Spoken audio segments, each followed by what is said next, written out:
Hi, this is me, day one. I'm improving my communication skills. And the day is November 21, 2024.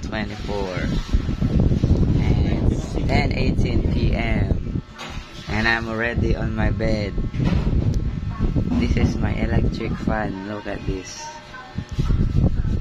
And my dormmates are Harold, Sikat, Jen, Mike. Oh no, I forgot that I have important reporting tomorrow about gene therapies. I'm kind of nervous, but I'll do my best. Our leader help us kasi yung kanina sa English.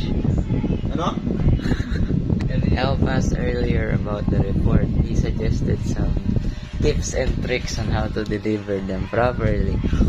And that's